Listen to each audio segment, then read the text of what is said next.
Quem foi Jesus, né? Como é que você define o sol? Como é que você define o ar? Como é que você define a água? Se você for usar uma definição científica, é aglomerado de átomos que se juntam, criando moléculas que resultam num determinado estado. Jesus talvez seja tudo isto, que Jesus é a reflexão pura do nosso Pai Celestial. Jesus chegou a um ponto de evolução através do amor incondicional em que ele reflete Deus em todos os seus pensamentos, sentimentos e ações. Foi assim quando ele se reduziu em luz para chegar e viver entre nós por um curto período de tempo, mas o suficiente para ele plantar a semente da boa nova, da consciência da vida pela fraternidade, o amor feito gente. Jesus é uma entidade suprema nesse nosso universo, né, de enorme evolução. Felizmente nos tem por amigos e filhos, porque afinal de contas, como Emmanuel diz, Jesus com as próprias mãos moldou o planeta Terra e tem um especial carinho pelos seres, né, pelas mônadas, pelas centelhas divinas que aqui estão cursando uma parte do seu desenvolvimento. Então, para mim, Jesus é absolutamente a síntese perfeita do que um espírito pode chegar na reintegração com Deus. Jesus é tudo. A origem de Jesus ela é complexa, né, para a gente falar, porque todos nós, pela lei da justiça, pela lei do amor do Pai Celestial, somos todos originários da mesma forma.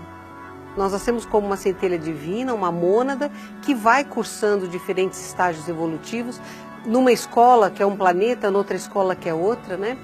Jesus claramente é uma mônada mais velha do que nós, mas que passou pelos mesmos ditames das leis universais que nós passamos. Qual é a diferença entre Jesus e nós? Ele fez escolhas certas, em momentos certos. Ele fez escolhas pelo todo e não pelo eu. Ele passou pelas dificuldades evolutivas que nós, com toda certeza, mas ele fez as escolhas certas. Ele abriu mão do eu em prol do nós há muito mais tempo do que nós. Claro, eu, até em benefício de mim mesma, eu quero pensar que ele é uma mônada mais velha. Então ele teve mais tempo para chegar lá.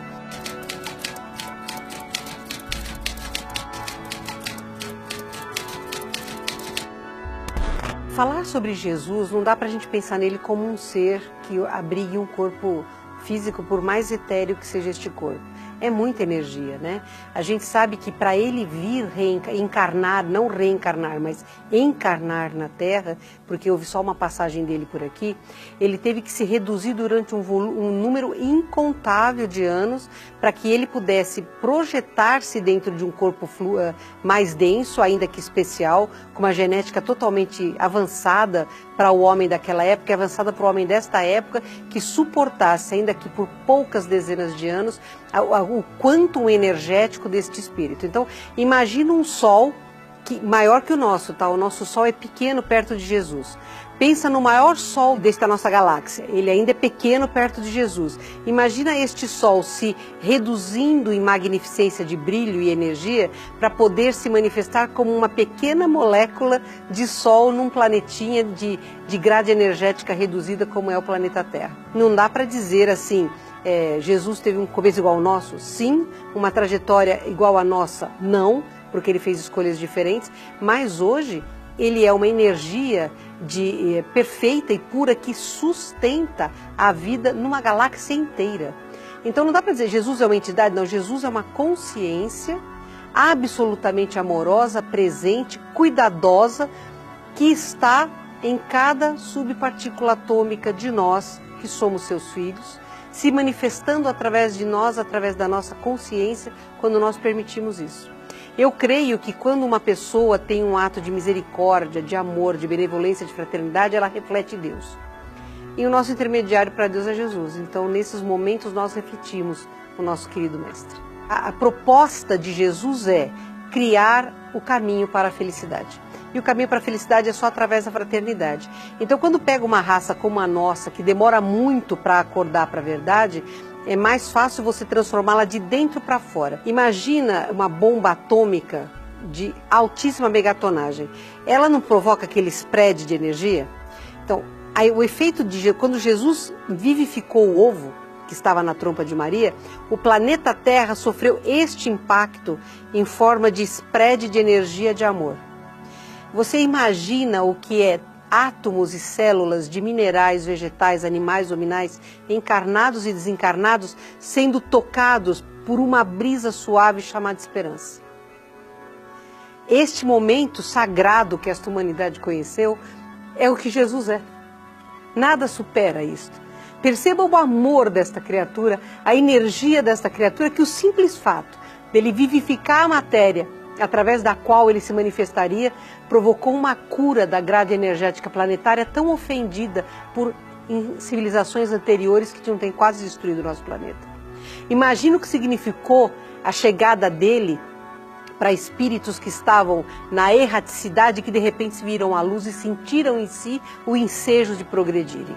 Imagina o que significou esse momento para espíritos de luz que lutavam com uma psicosfera densa, acanhada, medíocre e que se sentiram bafejados pelo mais lindo dos sóis. Imagina o que significou isso para os espíritos que estavam num umbral grosso, presos dos seus medos, que se travestem de ódio e necessidade de poder, que tiveram a quebra destes templos doentes, onde eles escondem o próprio coração e que de repente, num segundo, puderam ser tocados pela misericórdia divina. Isto é Jesus.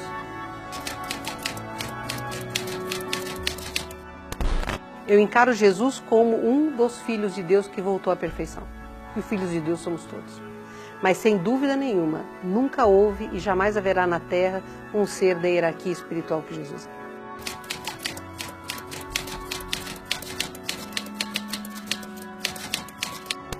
Quando Jesus nos trouxe a lei da fraternidade, exemplificando, né? Jesus é um espírito tão perfeito que eu não acredito que nenhuma palavra ou ato dele tenha sido sem querer. Tudo o que ele fez foi plantando raízes sólidas e seguras para alertar aqueles que começassem a sintonizar com a verdade maior, no momento certo usarem como ferramentas de alavanca e defesa. Infelizmente, como nós somos ainda muito pequenos a nível evolutivo, somos crianças cósmicas, a gente tem uma necessidade de manipular a verdade para o tamanho da verdade que a gente compreende.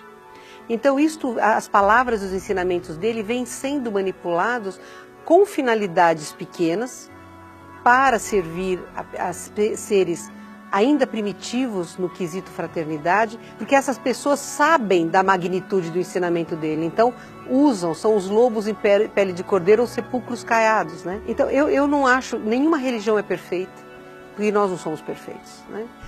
Não importa o nome do dogma, mas o que você faz, como você manipula a verdade, como você traveste a verdade com as suas cores, é que tornam esta verdade brilhante e transparente ou um vidro sujo, né?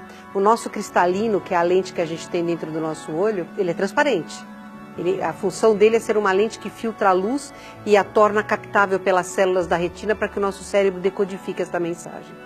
Mas às vezes este cristalino fica doente e forma-se a catarata. Então, alguns dos nossos irmãos são cataratas.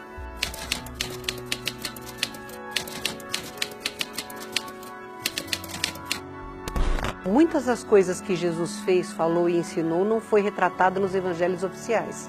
Porque quando foi compilada a Bíblia, foi propositadamente feita uma Bíblia para criar a imagem de um Jesus fraco, depressivo, amoroso, maravilhoso, mas que trazia uma imagem de dor e depressão muito forte. Por quê? Porque é muito mais fácil você comandar pessoas pela dor, vitimizadas, do que pela expansão do amor. O amor expande, a dor fecha, a dor implode, né? Então imagina assim, são santos os cristãos. Quais são os cristãos que são santos? Os apedrejados, os esquartejados, os crucificados, os queimados, os comidos por animais, esses santificam, né?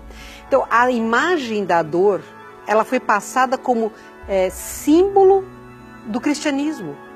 Quando foi que Jesus falou da dor? Jesus falou muito claro: eu sou o último cordeiro a ser sacrificado.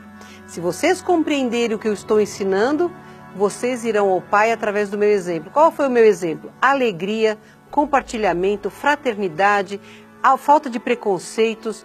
Jesus foi um homem que viveu entre nós feliz. Ele tinha todos os motivos do mundo para se sentir mal, uma psicosfera pequena, seres que não compreendiam o que ele dizia. Ele falou claramente, se eu falo das coisas da terra e vocês não me entendem, como é que eu vou falar das coisas de fora da terra, do espaço? Vendo crianças sendo abandonadas porque eram bastardos, animais apedrejados, doentes rechaçados, os pobres escravizados, pessoas mutiladas porque roubavam pão porque tinham fome. A gente é feliz com o que a gente vive aqui? Quantos de nós não dizem assim, por que eu não sei o que eu estou fazendo parte dessa humanidade? O que eu estou fazendo aqui? E, na verdade, nós estamos nessa humanidade por pura afinidade. E ele veio por meio dessa humanidade por puro amor. A diferença é radical. E ainda assim, Jesus viveu com um sorriso, quer nos lábios, quer no olhar. A aura dele era tão intensa e expandida que quando o mestre começava a falar, o mundo se iluminava. Então, é óbvio. Não tem como você criar paralelos, porque Jesus é único, né? Mas eles precisavam dar pra gente uma ideia de um Jesus triste e acabrunhado, porque assim a dor torna você mais frágil, a dor torna você mais vulnerável.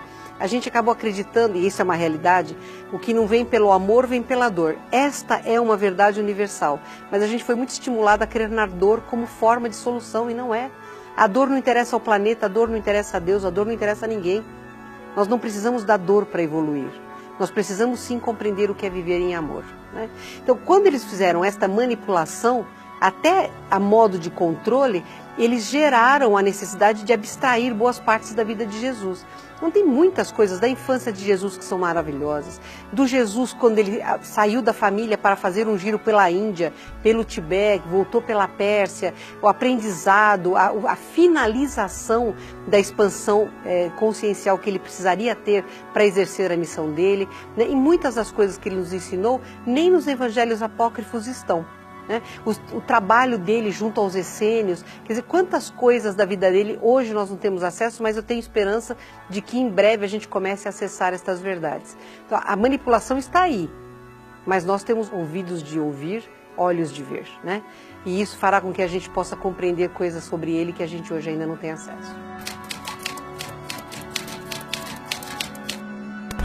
Jesus foi um extraterrestre como todos nós somos extraterrestres. Isso está escrito no Livro dos Espíritos, quando o Espírito da Verdade diz a Kardec, você mesmo hoje é terrestre, mas terrestre você não foi.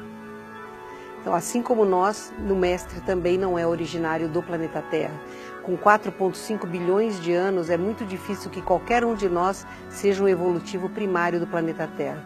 Jesus moldou a Terra. Como é que ele pode ser terrestre se ele moldou a Terra com as próprias mãos, como o nosso querido Emmanuel ensina em Caminhos da Luz? Então, o Mestre, como nós, tem origem cósmica.